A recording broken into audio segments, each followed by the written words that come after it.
Hey, this is Kyle McKearney, and you are listening to Music Row. Welcome to Music Row, a backstage pass to your favorite country artists. Here's your host, Leake. And we're back. Thanks for the listens. Thanks for the high fives. Thanks for all the mentions and the shares. It's really growing, and we see the numbers come back each and every episode, and it's looking really good. Lots of great content to come real soon. And if you can, go to all the socials. My personal, @TheLeake. It's basically the same thing on all the platforms. And then Music Row Podcast is out there as well. So if you can, go follow and share and all that stuff, because there's new episodes coming all the time. On today's program, we get in discussion with Kyle McKearney. He's from Northern British Columbia. We talk about the early days, the upbringing, the sounds that we're kind of influencing, and we'll find out what's going on and what's next. He's got a new album out right now called To the River. Give that a listen when you get a moment. First, some news.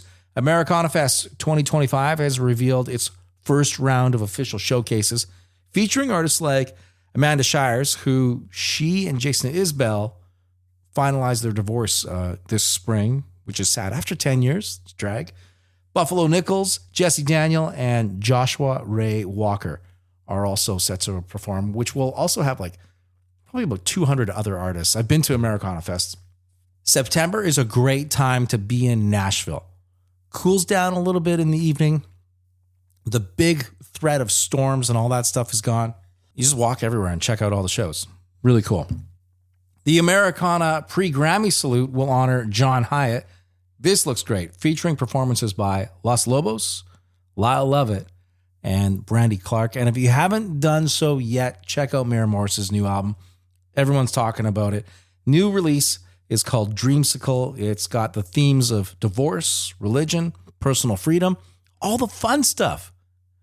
You drink a bottle of wine and you bring up those topics, only good things will happen.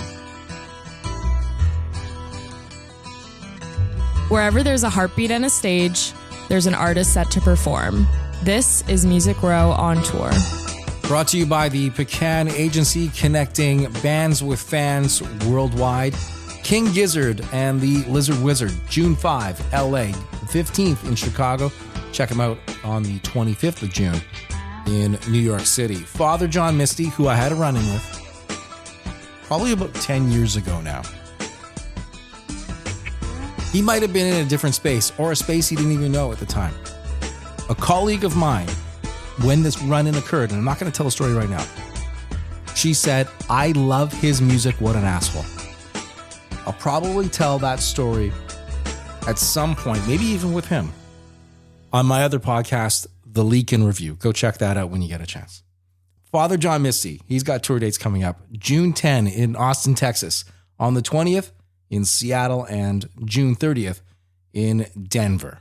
Coming up on the Music Row Podcast, Kyle McKearney. Hi, my name is Kim Stockwood. I am a proud Newfoundlander and a Canadian singer-songwriter. In a landscape where many lack access to health benefits or employee assistance programs, the Unison Fund serves as a lifeline of hope for musicians and music industry professionals facing medical emergencies or mental health challenges.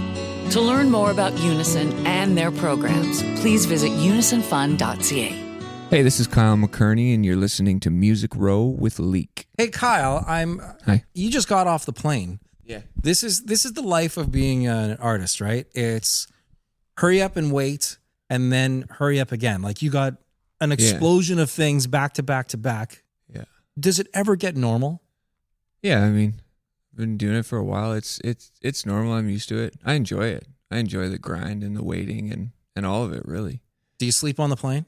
Oh yeah, I slept the whole way here. I could fall asleep before the plane even takes off. I do that too. It's like just that motor humming Yeah. and that. I'm just like, oh, Yeah. This is great. I look forward to it in a sense. Yeah, every time. Well, you're lucky, because then there's other people. I'm sure lots of your bandmates are like, this is the worst thing ever. Can't sleep on the flight. Yeah. How many hours do you think you've spent in the air over your career? When you put it all together, is it 3 years of just being at 35,000 feet? Man, that's a good one. I don't know. I'm not a math guy, but I would say somewhere in that might keep you up now. You might go put your head down on the pillow at the hotel tonight and be like, damn it, I got to figure this one out. Yeah. To the River, new music. Sounds from Kyle are kind of like Kyle has found himself musically more today than maybe when you were a 10-year-old kid playing Offspring. Yeah. In some, I don't know, were you playing talent shows or pubs and stuff like that? Yeah, I nailed it, really. I was doing the radio show, the talent show that they had every year when I was like 11 and 12. And where is this? This is in northern Fort BC? St. John, yeah. Yeah. Which is super interior, not on the coast, get lots of weather, it gets cold. Oh, yeah. Very cold. But that's kind of a good thing, I think, for music, because when it's really, really cold, you have no option but to stay inside. Yeah. So it means it's good for you as an artist. Well, I got to just work on my craft. It's not like I'm going to go paint an outdoor fence. Yeah. And two, it brings a lot of people out to the local event. No, it does for sure. And I think, my dad having a studio in the backyard, my whole childhood was like, that's where I spent every day after school. And I just played and learned songs and, tried to get good. Was there any rules with the studio? Like, because when you're young, 10-year-olds are a little bit heavy on things. Like, yeah, they don't have the delicate hands required at a mixing board. No, I was a pretty gentle 10-year-old, and I think, when it came to music, I was old for my age because I was just really into it and interested, and I would engineer records for my dad when he had to play because he'd be on the other side of the glass, right? And so I would be, engineering and stuff. The rules were, though, that, I couldn't record anything or be in the studio part of the studio. I could only just be in the live room and be working on things and playing guitar and stuff. But I snuck it. Lots. Right, because you're one coffee spill away Yeah. from a lot of damages to the mixing board. And if you're you're in northern BC, the guy who's fixing that mixing board is probably a 10-hour drive away. It's not happening. Yeah, you're replacing it. It's easier just to like order one and get it shipped. So your dad was kind of like one of a kind in terms of having the gear and having the space in that area. Like, he really probably was. the closest studio was Edmonton for you, right? Yeah, for sure. Yeah, he was the only one with something like that anywhere near there, and I was very fortunate in that way, for sure. Lots of music in the household, right? Yeah. So my grandparents, that's how they earn their living. My grandpa broke his back when he was 45. They were building a cabin at our family ranch, and the trusses on the roof caught a wind and like blew down and threw him on his back on a wall, and he broke his back and he was in a wheelchair after that. And so after that, they had to figure out another way to earn a living, and they had always played around and played music, but they had to get really serious about it then, and that's how they ate. So your grandfather was able to do it, and then mom and dad, or were they playing in the band with your grandfather? Yeah, my dad joined the family band when he was like 8 years old and was playing bass. So it's kind of like the same trajectory as you. Yeah. You're always around it.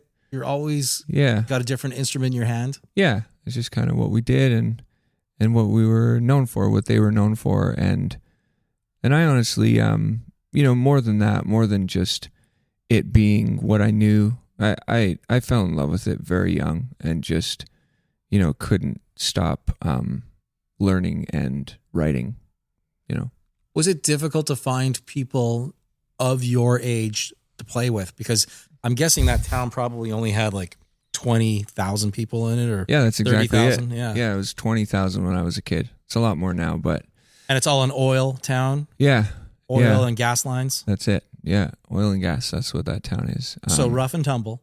Yeah, for sure. But yeah, not a lot of kids played. So I would teach my friends how to play so that I could have bands. I would teach a kid that was my good friend how to play drums, and then teach another kid how to play bass so that I had people to play with. Is basically how it went. Do you think it's possible to even get near what you have achieved in your career in today's world, because everything is on a device? Their mind is melting as we're watching Instagram or we're watching TikTok. You didn't really have that growing up. No. So you kind of had to make your own entertainment, and maybe that's why the music was able to happen for you. Maybe. I think it's like 6 of 1, because if I would have had those things, because there was no guitar teachers in my town, there was no access to instructional DVDs or to anything to learn from. It was just like learning by ear, listening Lots to of records. cocaine, though. Oh, there's a lot of cocaine. Yeah. But I was. Guys are making tons of money and It's spending nuts. it almost instantly. It's nuts. It's crazy up there. But you know what? It's funny because it's a big split as well. There's lots of lots of cocaine and people doing a lot of partying up there because they don't know what else to do with all their money. But there's some of the most like beautiful people up there that you'll ever meet. Like people you don't find anywhere else in the world that are like just like, how is this mountain man existing in this world right now? So it's cool that way. But lots of good memories there in Fort St. John for sure. So you have to leave, though, to kind of make it as a career. Just to commute to go to another gig is probably just cost prohibitive. Just doesn't make sense, right? Yeah, and I think that I was dreaming a lot bigger when I was a kid, and I wanted to go be a big star, and I thought that was who I was and what I wanted to do. And yeah, so I left. My dad was actually he was in Nashville, so he spent 8 years in Nashville trying to make it as a singer-songwriter and stuff. And so after I graduated high school, I moved there and was playing in his band and was just experiencing that and getting to hear these world-class musicians every night.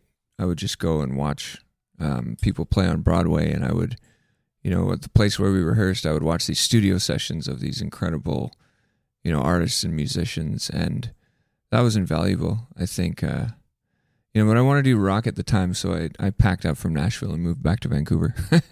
It's funny, too, because you can now do anything in Nashville. It doesn't matter if you're into rock, if you're into hip-hop, if you're in, obviously, country, it's there. But when you speak to these professionals that are in the studios and that, to me, it seems like they already know the song that you, Kyle, have written, although they've never heard it yet. And they're like, oh, yeah, we know exactly where this is going. That's got to be like something that can humble you and also encourage you to be, hey, you got to pick up the guitar maybe a couple more times a week. Yeah. No, it's amazing. There's only so many chords, right?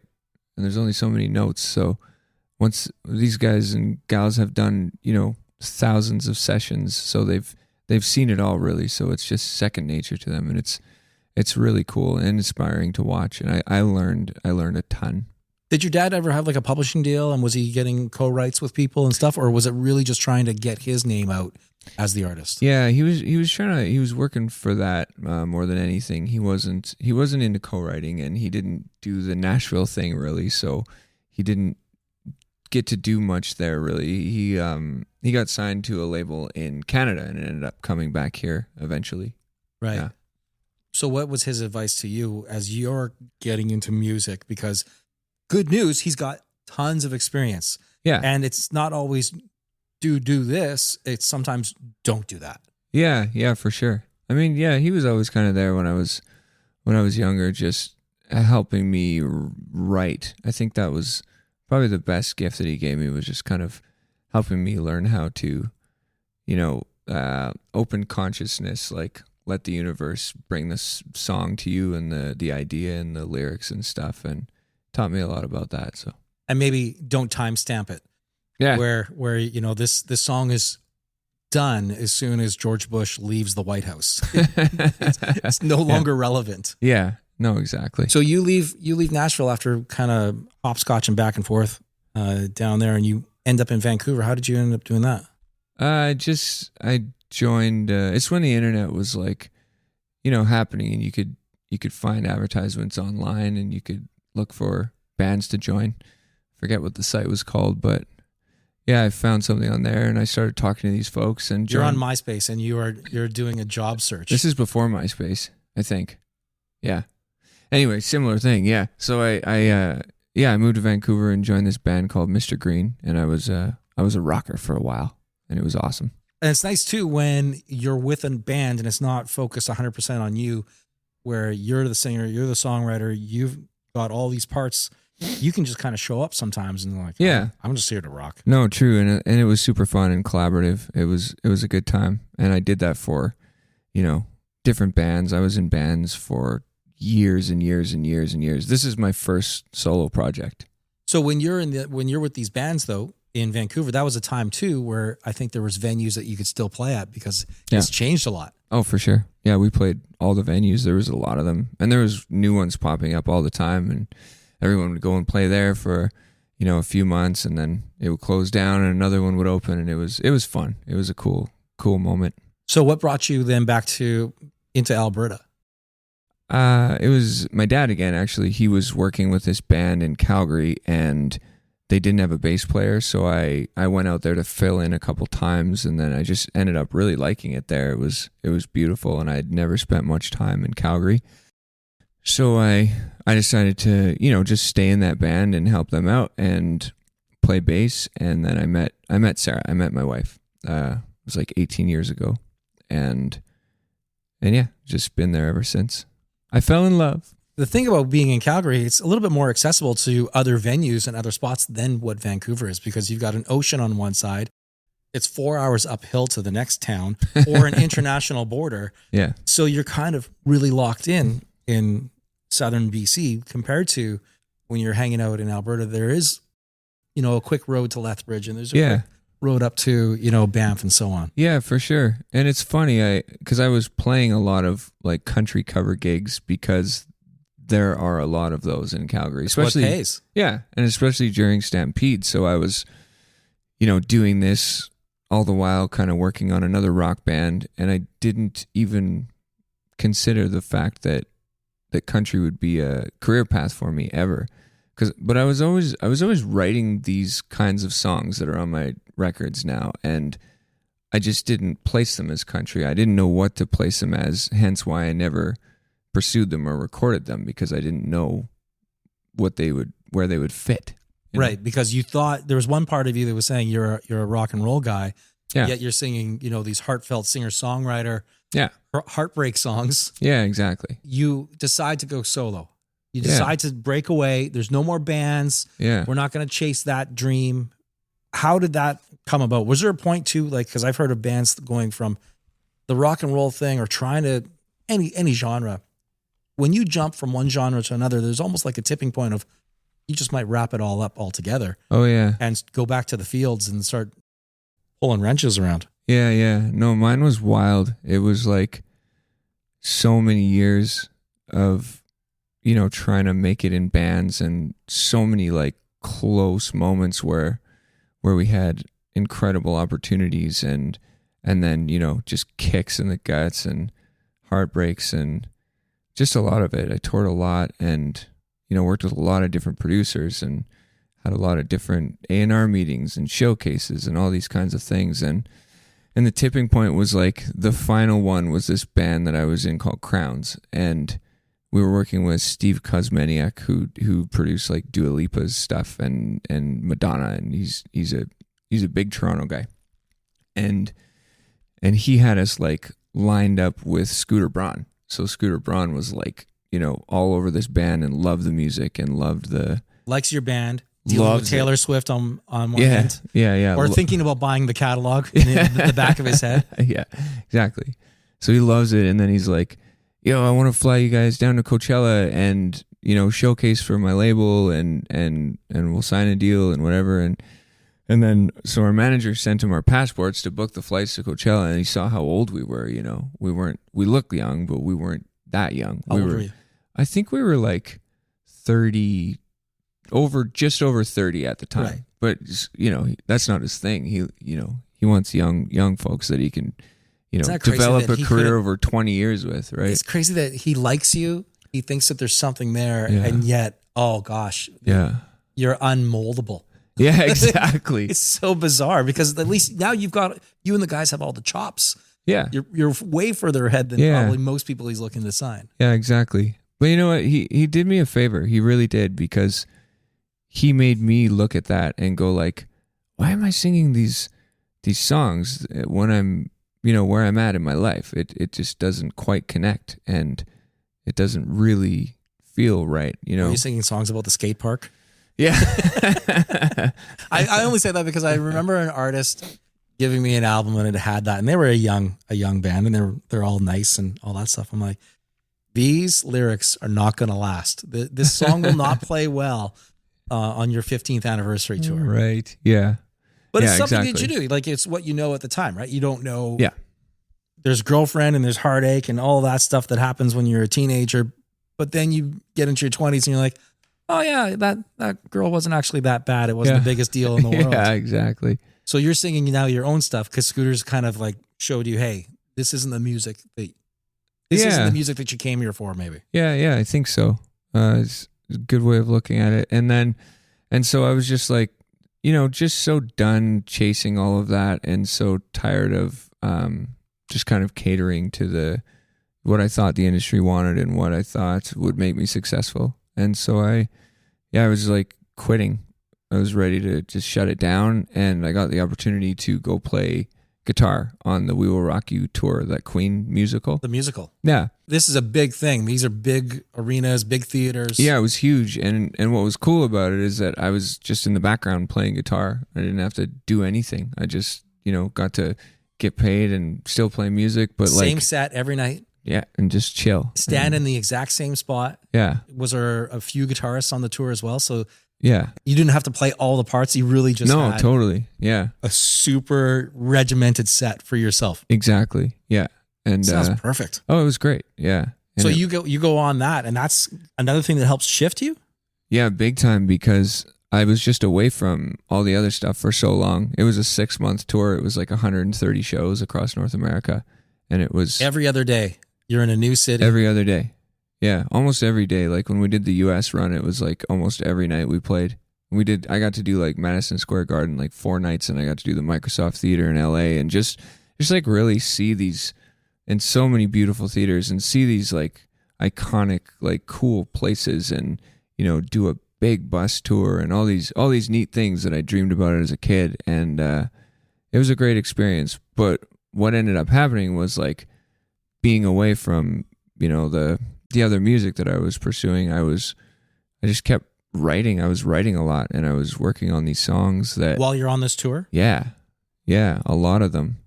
And then, when I got back from that tour, I was like, wonder if I should just try something with this stuff. And it's here we already are. there. Yeah, and that all the right parts are there because you've done this now. You've got thousands of reps behind it, whether it's your own music when you were a teenager or music that you've now played that is Queen's. Like, what a great way to learn how to play music and get the hooks and the pacing and the timing than to take just the entire discography of Queen and go, this kind of did okay. Decent. Yeah, it was cool. What were some of the things when you're on that tour, because you're a hired gun, get to go, you got a regimented schedule, you show up at the venue every day at X time, you're leaving, leaving at X time, like everything is easy breezy. There's a lobby call to get you on the next flight, the next bus, or whatever it is. But what was the thing when you showed up and you're like, and it was a new day and you're like, I love this part of the tour. Were they giving you socks? Because 130 shows, that's a lot. You're on the road for 6-7 months. Yeah. I'm sure you didn't bring hundreds of pairs of socks. No, definitely not. No, I definitely bought new socks often. And I think the funnest part of the tour was always just like the hangs with the rest of the band. They were a lot of my friends, and like my bass player in my band, Lisa, she was on that whole tour with me. And so you didn't come in totally blind. You had some allies. Oh yeah, no, I knew everybody. Like the other guitar player in the band he's like one of my best pals, and it was really fun. Did the band get to go out on stage when everything was all, during the sound check, and did you get to kind of horse around with all the gear, or were they like, no, oh yeah, sound check is just these songs? Oh no, we did whatever we wanted. It was fun. just full power PA in Madison Square Garden. Yeah, it was sick. What were some of the songs that you would goof around with, just as you're stretching out the fingers and stuff like that on some of those stages? Oh, I don't even know if I can remember the names of them. Just get into an epic jam that ends up always landing at AC/DC. Yeah, exactly.